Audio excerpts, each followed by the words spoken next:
शैतानिर्रजीम बिस्मिल्लाहिर्रहमानिर्रहीम।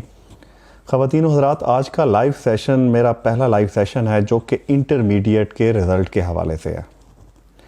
मैं कल से सोशल मीडिया पर देख रहा हूँ कि बहुत से लोग रिज़ल्ट को लेकर बहुत तज्ज़िये कर रहे हैं जो कि बिल्कुल गलत फ़हमी की बिना पे हैं और गलत मालूमात की बिना पर मबनी हैं।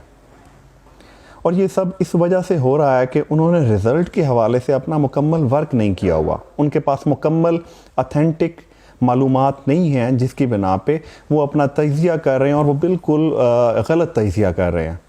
तो इस हवाला से मैंने ये ज़रूरी समझा कि लोगों को एक वीडियो के ज़रिए पैगाम दे दिया जाए, जो भी ख़दशात या तहफ़्फ़ुज़ात हैं उनका अच्छे अंदाज में उनको जवाब दे दिया जाए ताकि कोई गलत फ़हमी ना रहे। तो इस हवाले से चंद एक सवालात जो उठ रहे हैं कल से सोशल मीडिया पे मैं देख रहा हूँ, तो उनका मैं ख़ुद ही जवाब देने की कोशिश करूँगा। तो पहला सवाल ये है कि बच्चों के 1100 में से 1100 नंबर कैसे आ रहे हैं। अब ये लाजमी बात है, ठीक है, ये सवाल बनता भी है, किसी हद तक वैलिड है, लेकिन अगर कोई वर्क कर ले इस सवाल के पीछे तो वो ख़ुद मानेगा कि बिल्कुल 1100 में से 1100 नंबर आ सकते हैं। तो इसका मैं जवाब देने की कोशिश करता हूँ। अब सबसे पहले मैं आपको बताता चलूँ कि 2020 में मार्च के महीने में लॉकडाउन जब इम्प्लीमेंट किया गया, तो लॉकडाउन के बाद चूँकि जून जुलाई में एग्ज़ामिनेशन होने होते हैं इंटरमीडिएट के, जो कि नहीं हो पाए, वो पोस्टपोन होते गए और एट द एंड गवर्नमेंट ने ये ऐलान कर दिया कि हम इम्तिहानात बच्चों के नहीं लेंगे। जो भी फर्स्ट ईयर में बच्चे हैं उनको हम प्रमोट कर देंगे सेकंड ईयर में, और जस्ट सेकंड ईयर में ही उनके पेपर लिए जाएंगे और सेकंड ईयर की बिना पे जो मार्क्स उनके सेकंड ईयर में आएंगे वही उनके फर्स्ट ईयर में लगा दिए जाएंगे। तो ये गवर्नमेंट की पॉलिसी थी।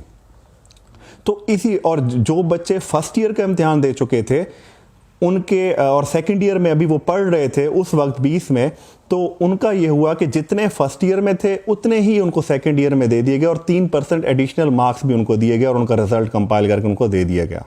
अब आते हैं ये मौजूदा रिजल्ट के तरफ, जो कि 1100 नंबर आप यहाँ पे कहा जाता है कि क्यों आए हैं।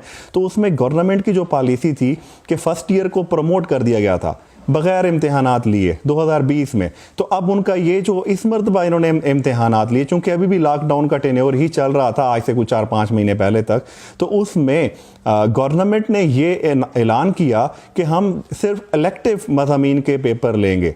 तो टोटल 3 इलेक्टिव मज़ामीन होते हैं इंटरमीडिएट में। अगर हम उसमें एफएससी प्री इंजीनियरिंग की बात करें तो वहाँ पे मैथमेटिक्स, फिज़िक्स और केमिस्ट्री के मज़ामीन होते हैं इलेक्टिव। और अगर हम एफएससी प्री मेडिकल की बात करें तो वहाँ पे आपके जो मज़ामीन होते हैं वो बायोलॉजी, फिज़िक्स और केमिस्ट्री इलेक्टिव सब्जेक्ट्स होते हैं। इसी तरह आईसीएस में कंप्यूटर साइंस, फिज़िक्स और मैथमेटिक्स के सब्जेक्ट होते हैं। तो टोटल गवर्नमेंट ने अनाउंस किया, यानी एजुकेशन डिपार्टमेंट ने अनाउंस किया कि टोटल आपके 3 इलेक्टिव सब्जेक्ट्स के पेपर होंगे। अब जबकि आपके जो ये वो पेपर हैं जिनमें अमूमन बच्चे ज़्यादा तैयारी कर रहे होते हैं, और अमूमन होता ही है कि कॉलेजेस में भी इन मज़ामीन पे बहुत ज़्यादा फोकस किया जाता है ताकि उनको बेहतरीन अंदाज में प्रिपेयर करवाया जा सके। और चूँकि एंट्री टेस्ट भी इन्हीं मज़ामीन में से आना होता है तो इन मज़ामीन पे एक्स्ट्रा फोकस किया जाता है। और अब हुआ क्या, अब 3 मज़ामीन थे इस मरतबा यानी एग्ज़ामिनेशन में, उनकी बच्चों ने बेहतरीन तैयारी की हुई थी, और वो मज़ामीन जिनमें अक्सर नंबर कटते हैं बच्चों के वो इस मरतबा शामिल ही नहीं थे, जैसा कि इस्लामियात, उर्दू, इंग्लिश और हम पाक स्टडीज़, ये वो सब्जेक्ट हैं जिनमें बच्चों के नंबर कटते हैं, तो वो मज़ामीन तो शामिल ही नहीं थे। तो इस वजह से इलेक्टिव सब्जेक्ट्स चूँकि बार बार यानी उनकी तैयारी करवाई जाती रही कॉलेजेस में, बार बार मंथली टेस्ट का यहाँ पे ऑर्गेनाइज होता रहा है, उसके फेस टेस्ट हुए हैं, उसके सीरीज़ टेस्ट हुए हैं, उसके हाफ बुक टेस्ट होते हैं, उसके फुल बुक टेस्ट होते हैं, और साथ बार बार रिवीजन चल रही होती है कोर्स की। और इस पे भी सोने पे सुहागा कि इस मरतबा जो कोर्स था वो बिल्कुल मुकम्मल बुक का नहीं था, इस सिलेक्टेड कोर्स यानी दिया था एजुकेशन डिपार्टमेंट में, उनका सिलेक्टेड कोर्स में से ही पेपर बन के आना था, मुकम्मल बुक के इम्तिहानात नहीं हुए।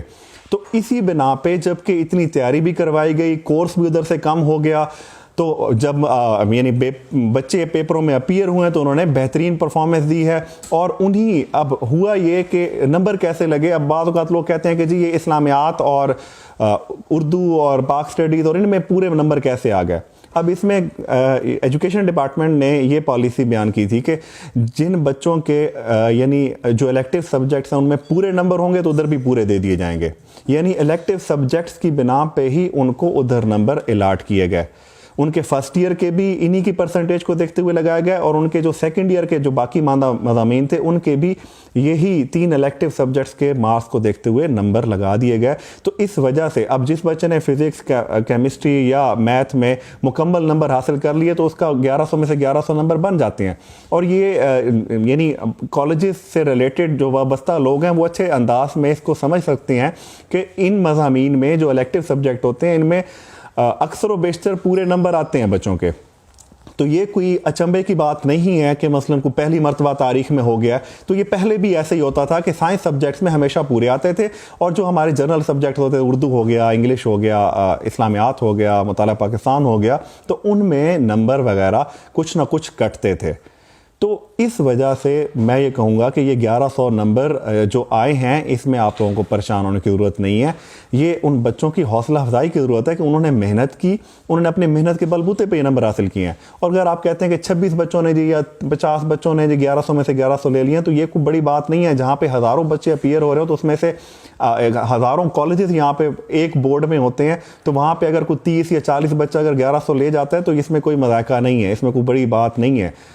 ये अमूमन पहले भी होता रहा है। 1080-90 नंबर तो पहले भी बच्चे ले जाते थे, जबकि उस वक्त उनके साथ रियाजी, उसके साथ उर्दू, इस्लामियात, पाक स्टडीज़ के सब्जेक्ट भी होते थे। तो ये कोई इतना यानी इसको इशू बनाने की ज़रूरत नहीं थी। तो इस वजह से मैंने कहा कि ये आपको क्लियर करता जाऊँ कि सिस्टम क्या था। तो ये सिस्टम था इस बार। अब आते हैं, ठीक है, हम अपने दूसरे सवाल की तरफ, जो कि अक्सर यहाँ पे किया, जिसमें यानी जिससे हमें कंसर्न है कि प्राइवेट कॉलेजेस को हदफ तनकीद क्यों बनाया जा रहा है। अब यहाँ पे मामला नंबरों का और तनकीद का जो निशाना बन रहे हैं वो प्राइवेट कॉलेजेस बन रहे हैं, उनमें यानी गवर्नमेंट सेक्टर का नाम ही कहीं पे नहीं है। तो मैं इसका आपको थोड़ा सा बताना चाहूँगा कि प्राइवेट सेक्टर के जो कॉलेजेस होते हैं वो बहुत मेहनत करते हैं। यहाँ पे मैं ये नहीं कहता कि गवर्नमेंट सेक्टर के नहीं करते, मैं प्राइवेट सेक्टर के बारे में यहाँ पे बात करूँगा कि वो बेपनाह मेहनत करते हैं और वहाँ पे जो भी टास्क होते हैं वो कंप्लीट किए जाते हैं। वहाँ पे कोर्स टाइमली कंप्लीट होता है, कोर्स के साथ साथ मंथली टेस्ट चल रहे होते हैं, क्लास टेस्ट चल रहे होते हैं, सीरीज़ टेस्ट चलते रहते हैं, उसके बाद फेस टेस्ट चलते हैं, उसके बाद हाफ बुक चलता है, फिर सेकंड हाफ चलता है, फिर फुल बुक चलता है, ठीक है। तो ये एक्स्ट्रा टाइम लगाया जाता है, एक्स्ट्रा क्लासेस ली जाती हैं, तो वो इस वजह से उनके बच्चे नंबर हासिल करते हैं। अगर कोई और इदारा भी इस सिस्टम को अडॉप्ट करे, गवर्नमेंट सेक्टर वाले इदारे अगर इस सिस्टम को अडॉप्ट करें, तो इसमें कोई दो राय नहीं है कि उनके बच्चे भी 1100 में से 11 नंबर हासिल कर सकते हैं। तो प्राइवेट कॉलेजेस को तनकीद का निशाना बनाना, ये मेरे ख्याल में ये नाइंसाफ़ी है, तो इससे हमें अवॉइड करना चाहिए। प्राइवेट कॉलेजेस के क़याम से आप देख सकते हैं कि तालीम और मेरिट का म्यार बुलंद हुआ है। नहीं तो आप देखें, आज से जब ये प्राइवेट सेक्टर 10-15 साल पहले ज़्यादा फ़ाल नहीं था, या प्राइवेट सेक्टर के कॉलेजेस ज़्यादा नहीं थे आज से 15-16 साल पहले तक, तो उस वक्त जो मेरिट बनता था 80-85% तक मैक्सिमम बच्चे जो टॉपर होते थे नंबर हासिल करते थे, और वो सरकारी इदारों के पढ़े हुए होते थे, ठीक है। अब जब से प्राइवेट सेक्टर आया है, उन्होंने दिन रात काम किया है, उन्होंने मेहनत की है, उन्होंने टेस्ट सिस्टम बनाए हैं, उन्होंने बच्चों के जो कोर्स पूरा साल में कंप्लीट नहीं होते थे वो यहाँ पे आके 4-5 महीने में कोर्स कंप्लीट करवाना, फिर उनके टेस्ट सीरीज़ का बंदोबस्त करना, फिर रिविजन्स का बंदोबस्त करना। जब इतना कुछ उन्होंने किया तो उसके बाद जाके ऐसा ऐसा रिजल्ट बढ़ना शुरू हुआ, बच्चों ने नंबर ज़्यादा हासिल करना शुरू कर दिए। 85 से 87% पे गया, 87 से 90 पे गया, 90 से 92, फिर 95, 96, 98। ये कोई यानी बिल्कुल अचानक नहीं हो गया कि 85% से बच्चे 99% पे जाना शुरू हो गए, 98% पे। ये यानी स्टेप बाय स्टेप हुआ है, आहिस्ता आहिस्ता। और ये क्या किसकी वजह से हुआ? ये प्राइवेट इदारों के जो असातिज़ा हैं उनकी मेहनत की वजह से हुआ है। उनके जो सिस्टम उन्होंने बनाए हैं उनकी वजह से ये नंबरों का जो है ये इतने ज़्यादा आना, परसेंटेज आना, इतनी ज़्यादा बढ़ना, ये उनकी मेहनत का नतीजा है। इसमें अगर उनको आप दाद नहीं देते तो ये उनके साथ ज़्यादती है। अब उसके बाद सिर्फ यही नहीं, प्राइवेट कॉलेजेस के आने की वजह से लाखों असातिज़ा को बाइज़्ज़त रोज़गार मिला है, यूथ को एक बाइज़्ज़त प्लेटफॉर्म मिला है जहाँ पे वो अपनी एनर्जीज़ को अच्छे अंदाज में यानी एक्सप्रेस कर सकते हैं।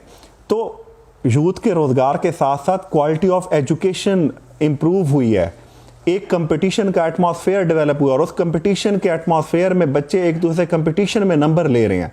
तो इसकी हमें यहाँ पे तारीफ़ करनी चाहिए, ना कि हमें इन पे तनकीद करनी चाहिए।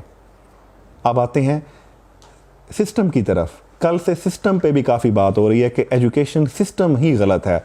तो इसका मैं इस मामले में सिस्टम के हवाले से मैं ये कहूँगा कि बिल्कुल सिस्टम को तब्दील किया जाना चाहिए। सिस्टम में तब्दीलियों की ज़रूरत है, सिस्टम में बेपनाह खामियां मौजूद हैं।